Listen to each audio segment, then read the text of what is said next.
Then maybe do the first one. Yeah, we do the first one. Then the red light district one.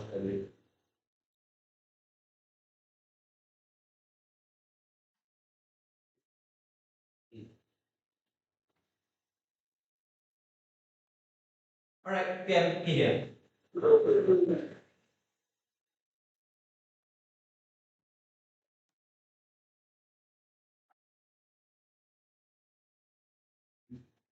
Starting speech in 3, 2, 1.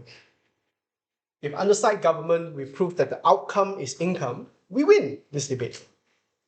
So why do we think that this, if we go and make red light districts in Western liberal democracies, is going to help make a lot of money? And why is this money especially important towards people inside these red light districts, right? So first of all, inside these places, these red light districts are more likely going to be people who are very impoverished, because if they are already involved in such vices, people who are into prostitution, people who are into gambling, people who are into drugs and all these kinds of other vices, they probably have a lot of reasons why they do these kinds of things to begin with. So more likely than not, in areas of Western liberal democracies where these kinds of things are allowed to thrive to begin with, these are probably places that a lot of people already know that have these kinds of things. So we think that it is in the interest that we establish it and legally recognize it and formally recognize it as actual red light districts in this kind of place, right? So why is it that we think that, so what we get under this policy is that we get to legalize it and we get to get regulation under our side of the house. Because we believe that it is very important to protect people who are engaging in these kinds of things. Because when you engage in these kinds of things, the alternative that happens on opposition is going to be extremely harmful towards them, towards these kind of people who engage in these kind of things. And we think that under our side, especially we think that is within the principal obligations of Western liberal democracies, we think that people should be allowed safe spaces to engage with vices to begin with, right? So, first of all, I think one of the other things that we want to talk about is that within Western liberal democracies, we think that people should be able to logistically access these kinds of areas and like have affordable ways to access these kind of vices. Because the alternative here on opposition here is that more likely than not, they're going to travel like overseas to extremely unregulated areas or like third world or developing countries in order to access drugs, prostitution, gambling, etc. Which can, and when you have a lack of regulation there, that can lead to the perpetuation of the harm of exploitation, which we want to try and avoid. So at least under our side of the house here, we get to make money and we get to protect people on the side of the house here, right? So first point is that why do we think that spending more money in the red light district means more money in the hands of the poor? Yeah, sure, let's get it over with. Just tax the services so you can make the same amount of money. Sorry, say again? Just tax the consumption of the services, you can make the same amount of money. Why do we have to support the establishment of a completely new district? Okay. So Gelson actually will expand on that more because it talks about how it aligns within the principles of having the freedom to do the things that we want inside this kind of country. Because the Western liberal democracies are allowed to support people doing the things that they want. But under my side, under my speech at the very least, I'm going to talk to you about why is it important for us to give them the opportunity to make this kind of money? Because let's just do a quick comparison here about the few things if like in status quo, if it's unregulated, right? So if prostitutes are being prostitution if unregulated, they're going to be exploited and abused rampantly because like pimps just want to make money. Whatever that the customers want, the customer is going to get. No matter what kind of freaky DD Epstein shit that they want, they're probably going to allow it because there's no regulation. Police don't care. They just want to make money, right? Comparatively under our side, with government regulation, we are less likely going to get that kind of exploitation. We want to make sure that prostitutes feel safe engaging with it. We want to make sure that people who unfortunately are in this kind of situation, at the very least, have some degree of government oversight protecting them, ensuring them that they are healthy, ensuring them that they are protected to a certain degree. Because under their side, under status quo, if people were to be exploited or prostitutes who are illegal prostitutes who are exploited under their side of the house, they can't even go to police or they can't even go to law enforcement to complain about their problems because the first thing that will happen is that the cops are going to arrest them for just being prostitutes to begin with. That's not helping the poor. You're further perpetuating violence of the state against people who cannot even protect themselves when the principal obligation of the state was supposed to protect them to begin with, right? Next thing about drugs. Unregulated, super dangerous drugs being pushed under like status quo if it's in this kind of unregulated thing. At least like you would get sort of like marijuana infused with fentanyl under like unregulated stuff, but at least under our side, right, you get like Amsterdam, where you get like weed cookies, weed brownies, space cakes, or whatever it is. But at the very least, these are kind of things that trending right now, drugs that are safe to consume that governments are more likely than not okay with. And these kinds of things are more likely than not pushed away, right? And then in terms of gambling, at the very least, if unregulated, you get loan sharks who will cut off pinkies like the Yakuza or engage in predatory loans in order to keep people being indebted to them, in order to keep people continuing being gambling. Or that games are rigged because the house always wins and they want to do that. So at least under our side on this, gambling has, policies and limitations to who they are supposed to loan money to, or how is it that this kind of gambling things, like we already know that there's a legal gambling scene, like in America, probably the policy looks like a replication of that, right? But more importantly, all of these vices, they more likely than not are sources of income and revenue for organized crimes to push things in order to make money for their criminal empire, right? So and more likely than not, they operate within these kinds of places. So if we were to regulate under this, we push away the more dangerous actors from these places that exploit the most vulnerable minorities in our state, and we actually get to protect them, and also we get people to engage more meaningfully and safely with these kind of vices, and we protect people, and the poor people here actually gain some form of income from there. Then using that kind of income, they can invest into better things about their life, they can increase the quality of their life, probably get out of this cycle of poverty. Maybe there will be people who actually opt into these kinds of things because it is actually a lucrative industry, as in how people who are not involved in weed in Thailand actually get into it just because it's a business, rather than the fact that they will culturally get into it because they were potheads, right? Or because women who were abused and that's why they got into prostitution, but rather people who enjoy sex work, they can meaningfully and willfully enter these kinds of things rather than being exploited and abused to put inside here. So the alternative here, if you put crackdowns under the other side of the house, even if you crack down on the place way too much, it's probably going to cause it to be a ghost town because people are not going to want to live there because of how unsafe it's going to be, right? We think that at the end, the state is unlikely to invest and redevelop this kind of place because states aren't incentivized to do so, because their constituents will probably be very unhappy that their taxes are being used to go in that kind of direction, right? So, another thing, as in why vices in red light districts are very addictive, is that prostitution for touch-starved people who are unpalatable because they are poor, booze and drugs as a form of escapism for people that have a rough life in such neighborhoods, gambling for those people who don't have proper jobs, and such gangster lifestyles are glorified in pop culture and certain minority cultures as profitable and enviable ways to earn a living and one street cred, right? So we think that because of all these reasons, all these nuances put together, we think that it is inescapable for people to be able to move away from those vices, but the very least that we can do as a Western liberal democracy is make it safe and accessible for these kind of people. So maybe one day they will lead better lives. Thank you.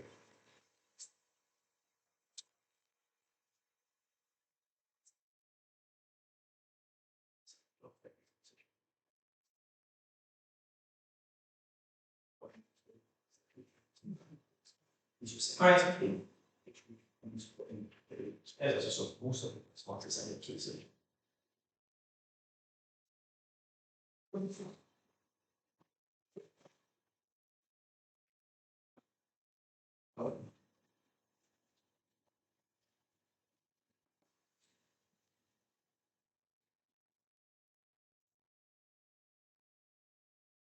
Starting my speech in 3, 2, 1.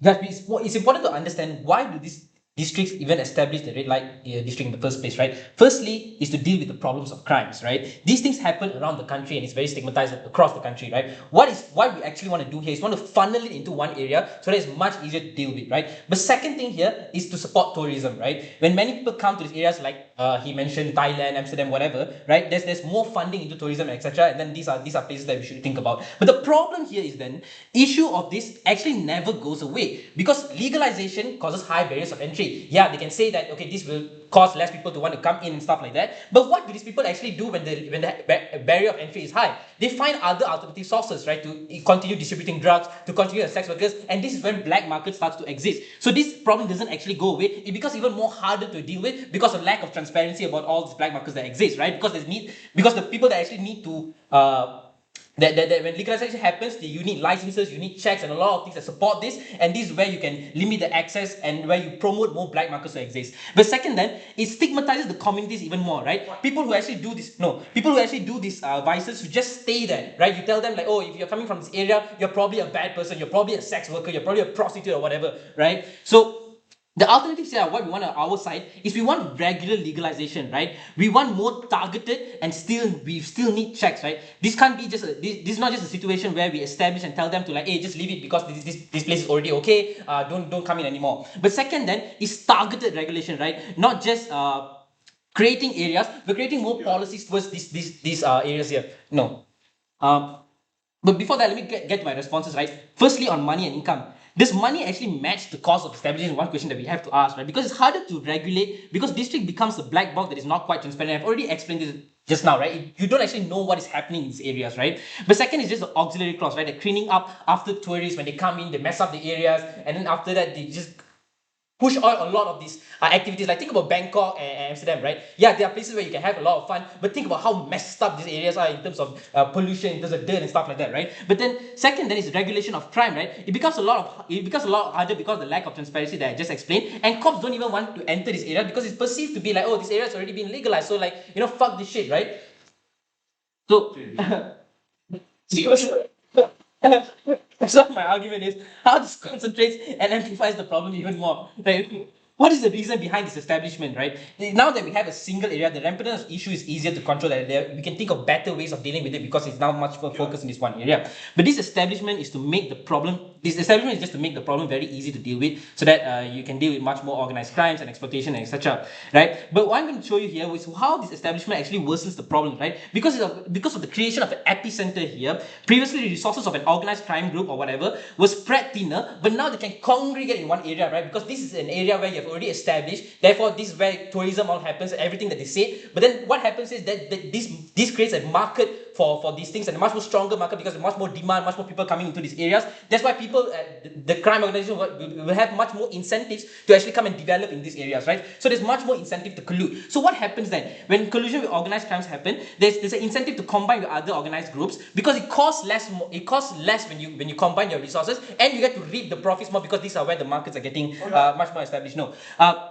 Collusion to hire, then there's also more collusion to hire sex workers, more collusion to make drug trade more rampant, and all of this is bad because groups become more powerful and even harder to deal with in the first place, right? So the second thing here is that because there's an establishment in this area, policing in these areas are less likely because they already consider it as illegal, right? But because people feel like the police feel like there's no point of entering these areas because so you're unlikely to have checks, you're unlikely to have raids and etc. But third thing here is stigmatizes the action even more, right? It creates the perception that these activities and actions don't actually belong in the mainstream society and deserve to be excluded. This is when sex workers outside of these areas becomes a lot worse, right? When people come from this area applying for a job and in the CV they put the location that they come from a specific area, they'll say, hey, fuck you prostitute, go and get a job in your own place, right? So the impact here is this legalization is meant to ease the way we deal with this problem, but I'm going to show you why it doesn't, right? Because firstly, the collusion that happens might even result in monopolies that exist, right? And this can even ramp up the prices of their services even much more higher. So what that means actually is there's more incentive to get cheaper alternatives, and where do they go? Black markets, right? So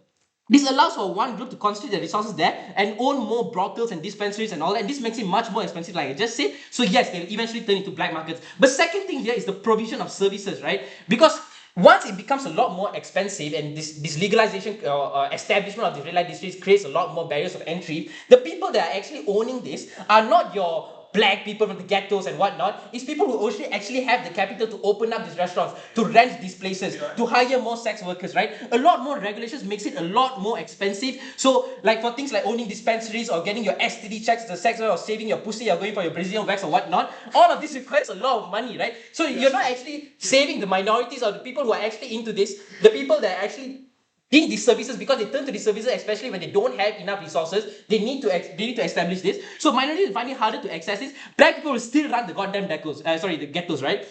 The way in here is then, Judge, if regulation is really stringent, the black market will still exist because they want easiest way to offering these services, right? Because cops are now not ready to deal with this because they don't anticipate problems coming here at all. But second then, if regulation is stringent, then everything we say about amplification is true. But before that, let me take a POI. So would you rather these vice? Yeah. When more of these vices are spread out, right? We get the issue here is when there's a collusion that happens when there's an establishment of this, that's when it becomes a lot more harder. If it is spread out, at least cops still consider this as a big problem, so they will still continue having checks, having raids. In your scenario, is when they see that there's no more problem anymore, they have less likely checks, right? So I don't understand why this is better, right? But second, then if regulation is not stringent, then everything we say about amplification is true, right? Why there's going to be less of a regulation? Why this allows sex workers to get more exploited? Why this allow minority groups to even consider moving into black markets even more? My second argument to this is then the areas in which these districts are being established will be harmed, right? Because the state doesn't want to spend a lot of money dealing with this. That's why these areas are most likely to be in your ghettos and worsen these areas even more. The minority areas where the poor people exist, the ghetto areas where crime is high. So you're only going to worsen this more. And the problem with this is the stigmatization of these areas will cause even more harms to these minorities, because the state itself is validating this, right? The state itself is saying that these areas are already okay to be doing these things. So if you say you're from this area, you immediately have a bad perception against you. There's less investment by banks against these areas because these areas are already redlined. Your ability to find alternative methods of work, especially as a minority, even worsens, right? So there's even, on top of that, there's even spillover effects that exist because these areas will already have these activities out in the open. This is when children and people who don't even consent to this will actually get exposed to this, and we don't want children to go and look at this and stuff like that, right? Especially at such a young age. I'm so proud to propose. Oppose. For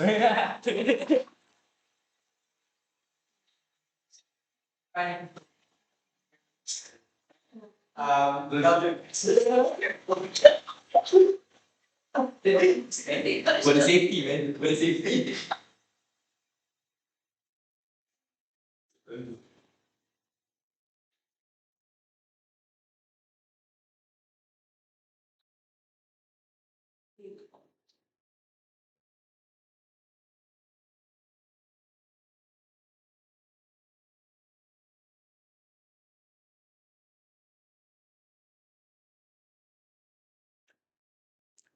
The first thing I want to do is answer the question of what exactly should the opposition actually be defending in the round. Because the opposition enters this debate with a very ambitious case. They tell us they want to aim for legalizing the vices entirely and having them spread out across the nation, instead of having the centralization of red light districts, and therefore would like to implement our policy on a much larger scale. The LO speech makes zero sense because a lot of the criticisms that they have for the red light districts that they're talking about is to highlight that red light districts have zero transparency, have high barriers of entry, something about not having these like acts being done in the open. I don't know if you read the info slide. A lot of these red light districts have extremely relaxed laws behind not just the way in which these are conducted, but this also tends to mean that the way in which these in which these vices are also being distributed or are also being sold across the board in these red light districts in our world is also likely going to be significantly more transparent to begin with. Precisely of the fact that there is that there isn't really stringent regulations there, you are capable of not having clashes with law enforcement, and you're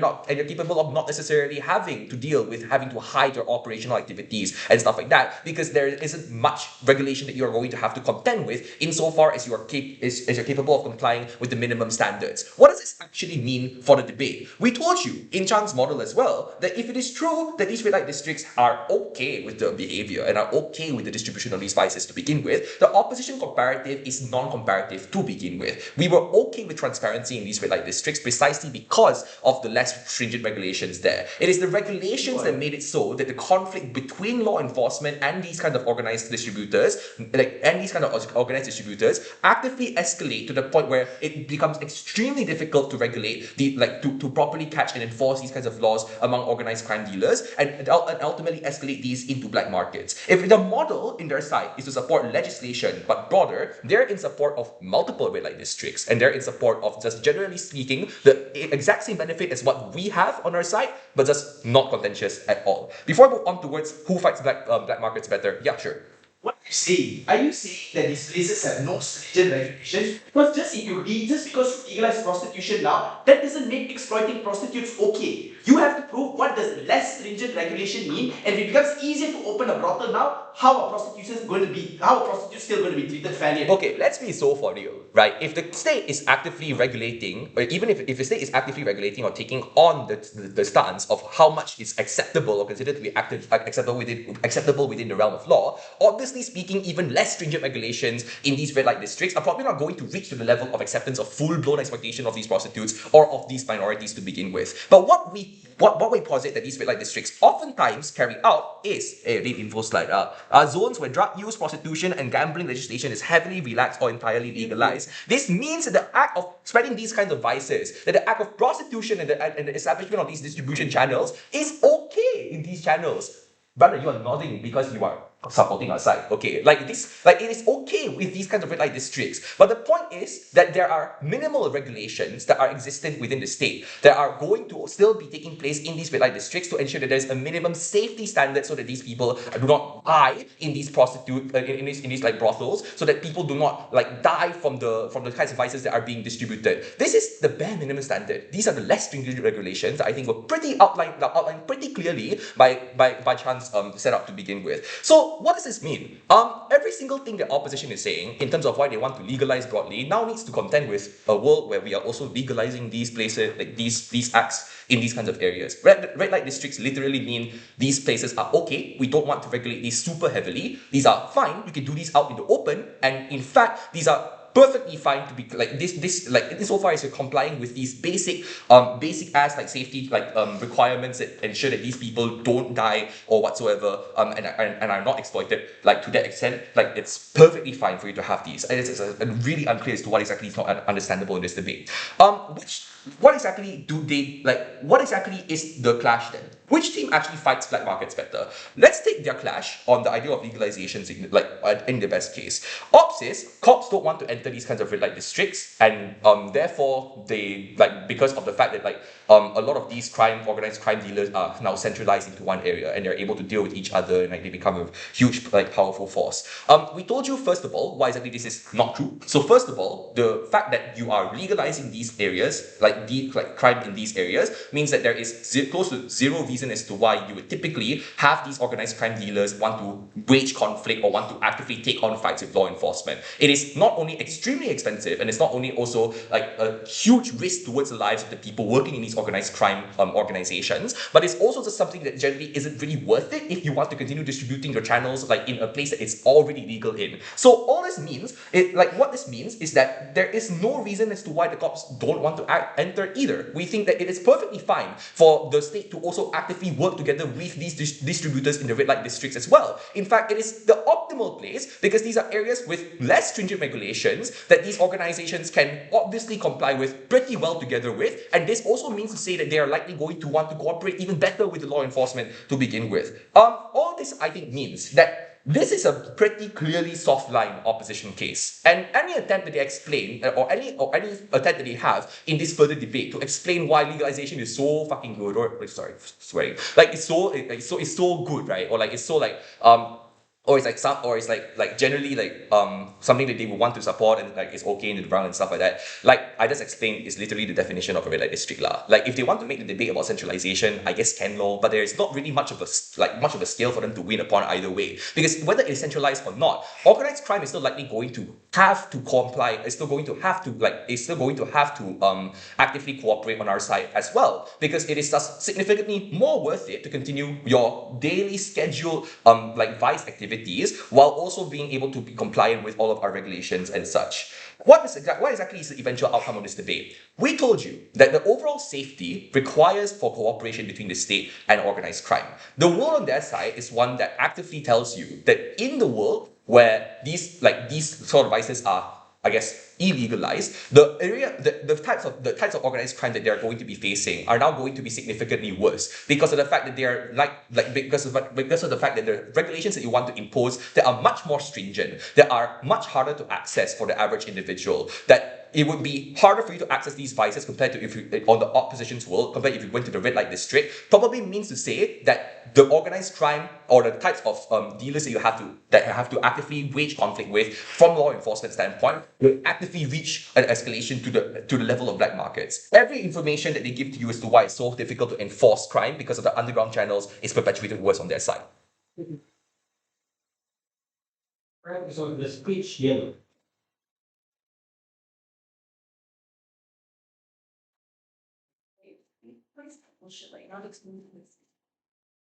Yeah.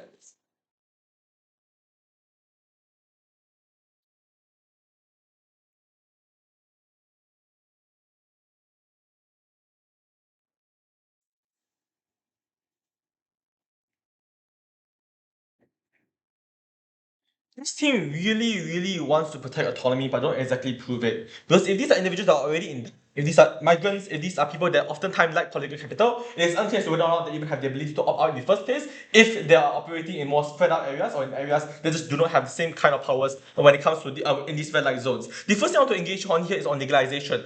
We argue that it's better on our side because firstly, users get state assurance of safety without fear of crackdowns, and it's fine if the barrier of entry is slightly higher if it just means that it's safer and regulated. Businesses can also hire things like African American people that are selling these drugs, can hire the prostitutes for example, which means you're able to standardize and centralize your businesses in ways that obviously formalize these kinds of things and formalize these kinds of economic transactions. But secondly, we're also just fine with the bare minimal state oversight insofar as it guarantees some degree of safety and some standard of safety when the alternative is literally crackdowns. Why is the alternative on their side crackdowns? Because they must defend this per the framing of strong stigmatization outside these areas. This means that on their side house, if it's true that these things are so highly stigmatized, it means that the likely most politically popular thing for governments to do is to crack down upon these areas and to crack down upon these vices. Why then is crackdown ineffective? Firstly, there's also a very big distrust of law enforcement within these areas because they themselves are also victims, which means that if you try to report your pimp or your drug cartel, for example, you are also likely going to be imprisoned in the process, which oftentimes empowers a lot of these drug cartels, a lot of these pimps, because they are now the safeguard and the bastion of safety. But secondly, it's also just because a lot of these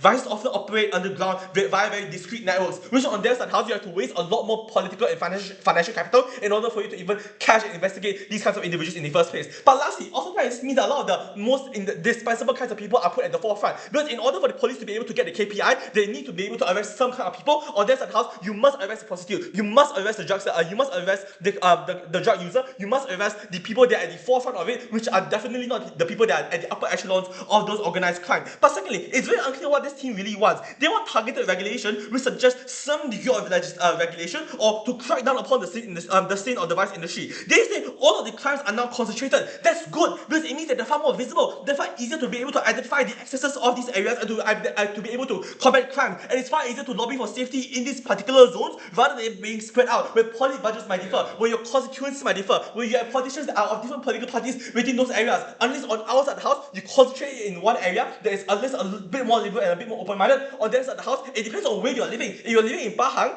good luck trying to legalize. If you're living in KL, maybe it's a lot easier. So on this side of the house, it's a lot more spread out, but because of that, the standard between the standard is significantly more varied. So some prostitutes are likely going to be protected, but others are likely going to be shunned, others going to be stigmatized. On our side of the house, if you are going to do red light districts, you do it in the areas that obviously offer the most degree of protection, the areas that don't have the same degree of stigmatization, and therefore it's a lot easier for you to be able to operate your businesses in these areas. But lastly, they don't meaningfully address stigmatization also, because it seems like people view them to be human trash on either side of the house. At least on ours, people conduct these vices in ways that are safer, but also people earn money from these things, which is a lot better on our side, because at least you're able to ensure that there are formal businesses by which you're able to set up and you're able to structure, and therefore individuals go to these areas that are far more regulated, and therefore you attract more tourists, you attract more businesses to also invest in these areas. But lastly, we cannot say we are fine with cannabis, because that stigmatization, if it is so strong, must also apply to all and every kind of drugs also. On their side house, they must defend the very hardline stance of you cracking down upon these areas in order for them to be able to activate the impacts of stigmatization. But secondly, I want to just argue that their second argument is concentration really bad. I argue that it's very good. You should drive it away from other regions and concentrate it on a more strategic zone whereby you are free from these kinds of stigmatization. You operate here, you ask everyone, the consumer, the tourist, to engage and do their businesses in that area, which means that literally everyone is going to the particular red light zone in order for them to conduct their businesses. That's a lot better, because it's a lot easier for you to be able to identify what is going wrong in that area. It's a lot easier for you to be able to lobby, unionize, collectivize in that area to lobby for better rights. But secondly, the intermediaries are not always bad. They build the business and standardize the regulatory framework that allows for better accountability. On your side of the house, it's a lot worse, because these intermediaries would also just be spread out also. Because on your side of the house, you still have to conduct businesses, which means that you also still have brothels, you also still have cartels, you also have kingpins on their side, but they're a lot more spread out. What's the harm of them being spread out? They monopolize with the areas, the regions, or the areas that they are already in, and therefore they likely become more exploitative. They're likely a lot more exploitative. They likely are going to be just a lot worse in terms of just worse actors in general. Whereas at least on our side, there are some kind of competition between different businesses, because you attract more businesses to operate in these areas that disempowers the collusive nature of cartels and organized crimes, and therefore it's far better on our side of the house. Because on this, Intermediaries are likely to be symmetrical because they need to exist in order for you to be able to conduct some degree of businesses. On their side house, they monopolize certain regions, and therefore it's a lot more exploitative because everyone has to go to that particular intermediary. But on our side house, not only do you invite more people coming, which encourages competition, which also disempowers the collusive nature of these cartels, of these organized crime syndicates, and that's far better. Asan, save your case. To like no engagement. Lastly, we on their side house it's just a lot worse because they say we cannot let the kids see these things grow because the kids are very vulnerable. The problem here is on their side house they are not only operate in very discreet ways, but oftentimes if they do not do these things, they also suffer from withdrawal. They also just suffer from just being very paralyzed and very very paralyzed and very unproductive in their ability. On our side of the house, it's not easy for you to be able to protect children because oftentimes when you centralize in one area, you can just tell children not to go to that particular area. You can just make sure that these areas, in order for you to even conduct your business, in order for you to be able to enter these areas, you need to have some degree of age verification. That's obviously far better. Actually, Minami, sure. It's going to law frame. Here's our argument, which is that on yours and on their side of the house, it would still have existed, they would still have monopolized. On ours, the reasons why it's a lot better is because you attract more people going into the same area. And the reasons why they don't want to be collusive is because collusion harms their business, harms their idea, because they want to make money for themselves, but not to another competitor within the particular industry. Which is on our side, you are far better able to unionize, because it means you have far better degrees of characterization. Because on theirs, what happens is, if these drug cartels would have existed, they would have existed symmetrically. But on ours, they might exist, they might have some degree of power, but there are also more government oversight over these things because they're concentrated in one area. On yours, you have to monitor a wider variety of area, but worse, you also have to ensure that you investigate and you crack down upon these things, which is significantly harder for you to be able to do. At least on ours, not only do you legalize it, which allows more people to do it, but you also have some degree of safety, some degree of assurance. That means that you often prevent the worst excesses of these things from ever occurring. So at least on ours at house, yeah, cartels or whatever will still exist, but they want to comply with government regulation. They have to comply in order to make sure they're able to conduct their businesses there, and therefore they're likely going to minimize the degree to which they're exploitative. It's a very, very clear gulf win.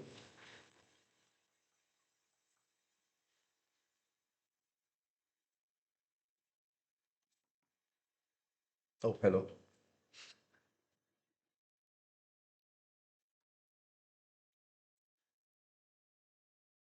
I'm sorry, Isan. The first question I really need to ask in this debate is what the fuck is their case? Their main Hail Mary that comes from Gelson, and I want to deal with Gelson just in the first part of my speech, is we will significantly relax, but there will still be minimum standards. Firstly, it is not a policy motion. You don't get to decide what part you want to relax, what part you want to allow for. Number two, yes, Gelson, I was nodding because I do agree with you. Because when you significantly relax something, it means it's easier to run the business in the first place. Who are these business owners? They are your brothel leaders, your organized crime units, your gangsters. You are telling me that when you significantly relax regulation for gangsters, they will adhere to it in good faith and say, yeah bro, I won't do the exploitation anymore, trust me. Now you already significantly relaxed for me, right? I will listen to you. I will listen to the things, your demands and the laws that you're setting upon me. Because mind you, these are still the same business owners that we're dealing with on both sides of the house. You have to tell me why this sudden shift in regulation is going to change completely the incentives of how brothels and organized crime units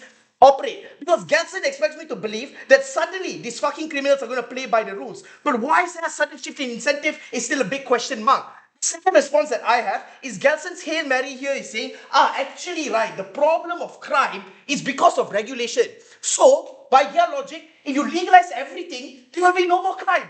We don't do that. Just because you legalize something doesn't mean the problem is being dealt with. So within their logic of significantly relaxing laws, they needed to explain to us why the problems no longer exist. Because why are you legalizing in the first place? You are legalizing to prevent exploitation. You are legalizing to make drugs safer.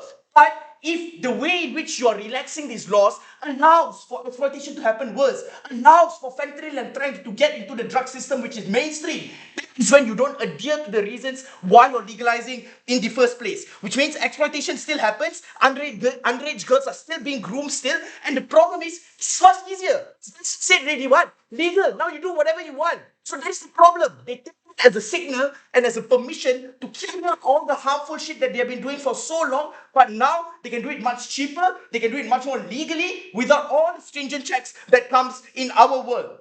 The second question then is that the third question that I have to answer is that the only way they can save this case is if they prove to us that is there incentive to regulate. But Keith was very clear from his first speech. If you create a district and you tell the law enforcement agencies, by the way, this is the Wild West. Anything goes here. You just need to support the other areas in terms of regulating because those are areas where it's illegal.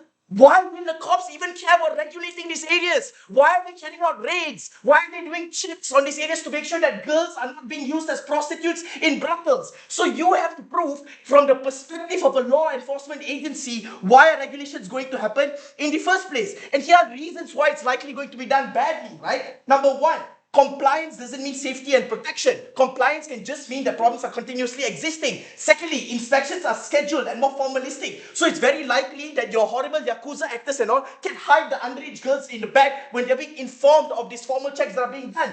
Finally, coercion that happens in these red light districts are ones that are non-observable in nature because your cops are not being suspicious of them. They're not checking the back rooms. That is when these are the rooms in which your harmful exploitative deals are being made. These are the rooms in which underage girls are being groomed and are being recruited. But you don't have access to this because it's a black box. And you are legalizing this black box, which is no one is entering it to get the information that is necessary for you to carry out prosecution, that is necessary for you to regulate the way in which it operates. So if I'm proving to you, Judge, there is no incentive to regulate this in the way that they're claiming they want to, the biggest benefit of safety of these vices being conducted is one that is gone and out of the water. What is the impact then? Number one, Kelson is wrong about what significantly relaxed means. Secondly, even if he is right about what it means, he's very wrong about how, in fact, actors are going to respond to this. What is the comparative then? Number one, when the perspective of the law is that this is not legal yet, and we need to carry out raids and checks to make sure things are happening in the right way, then in fact it's going to be a lot more intentional, which means your resources are going to be much better even in dealing with these problems. Secondly, legalization is a lot better. You can make sure and the way things are operating is still according to your regulations and checks. The problem is when you create an area and you say everything is legal here, you're not going to get access to those checks. You're not going to get access to those bureaucracies. The second issue then is on the area of safety. Before I move on, go.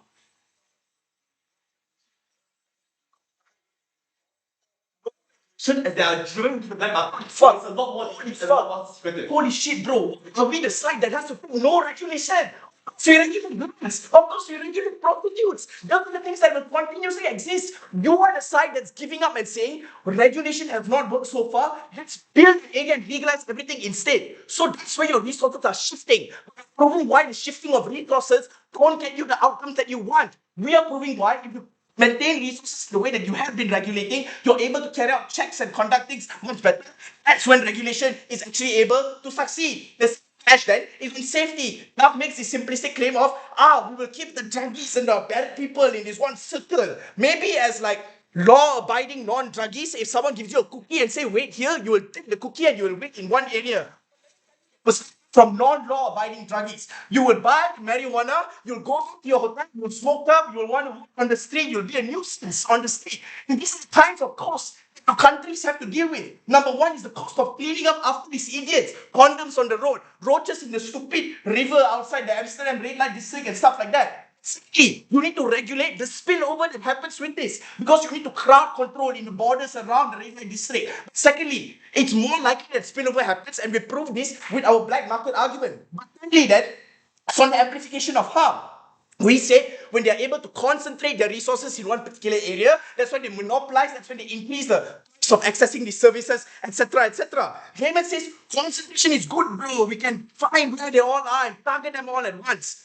Assuming you are able to do that in the first place. In the event you fail in your ways that you're regulating, that means the harm that you're dealing with is a lot greater. In our world, when they spread their resources out a lot more thin, the way in which they operate in each individual area is a lot smaller scale. So you don't need a lot of cops to do a raid in this one area. You don't need a lot of inspections in this one area because you're able to deal with the like dispersion of resources much better, getting everyone into one area. See then on black markets, we told you why the point at which you legalize, the barrier of entry becomes a lot higher. The barrier of entry is providing these resources so your minorities from like poor areas and stuff can no longer do this, but also the barrier of entry in consuming these resources so people are no longer able to access it. And which you create such a high barrier of entry, this is what shifts people to other areas instead to conduct the businesses. The reason why this is bad, Judge, is because this doubles your costs. Now, you already legalize in one area and you spend resources regulating that area, but now you also have black market and spillover effects that you have to deal with, which means your initial reason that you wanted to reduce costs in order to access these benefits never get fulfilled. You deal with a double problem on your side of the house. Minorities get fucked over. These drugs are not longer fun partners.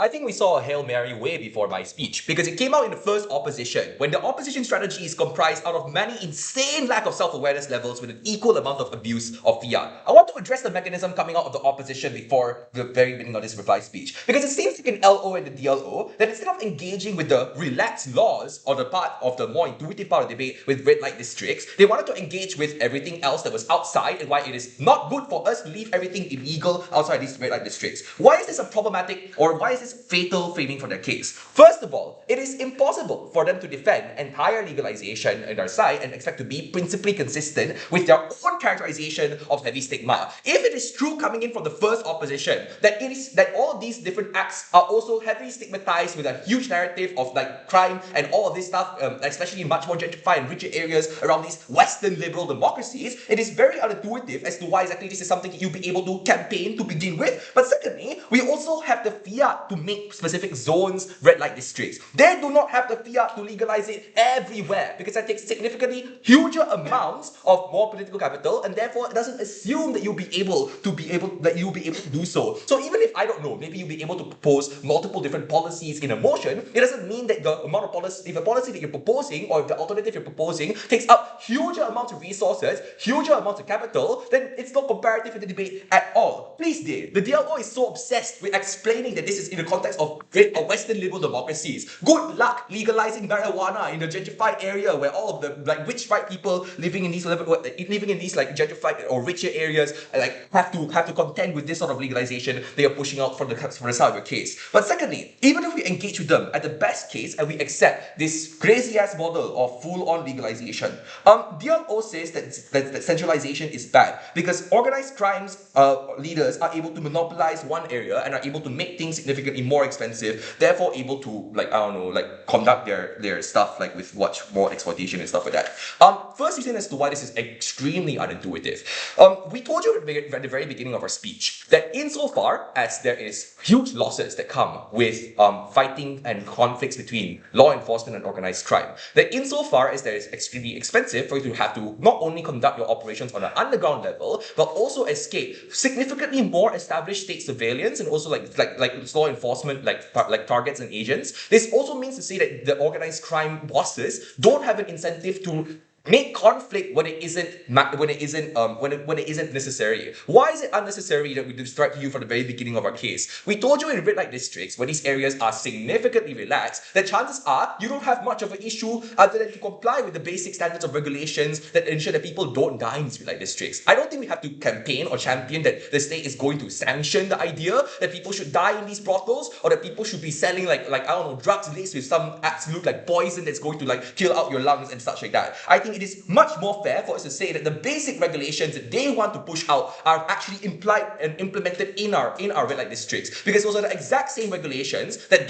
most of these areas don't really have an issue with complying with, but also don't want to face the cost of having to clash together with law enforcement as well. But then later on in Asan, the case shift, and then they say, oh, they want stringent regulations. Oh, they suddenly want safety standards as well. Look, if he says in areas where everything is legal, they don't want to work with you. You don't get access to these rates. Then hello, if these crime bosses won't work with us when we make things legal in certain zones, how fuck they work with you when you legalize them in entire country? Like there's just it makes zero sense in a world because of in a world where these crime bosses are able to kind of dodge you anyway. So the idea here is, insofar as we told you from the very beginning of Chan's speech, that the idea behind crime bosses being able to conduct their activities in underground channels still continues to exist on both sides. This is a matter of how much the state has a say in where this activity happens. On their side, crime bosses continue to continue to have exploitative end zones because they start creating home turfs and they start exploiting areas where these kinds of individuals are going to be exploitable anyways. On our side, the state decides where exactly it is legal. The state decides where stuff is cooperable, and that is exactly why we have much more control over the situation.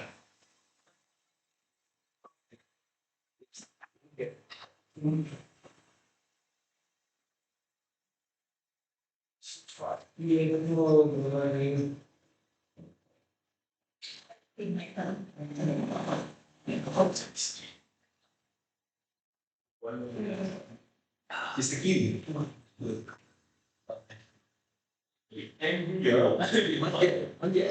It's asking my cards. Thank you. I'm calling what you want. Yes.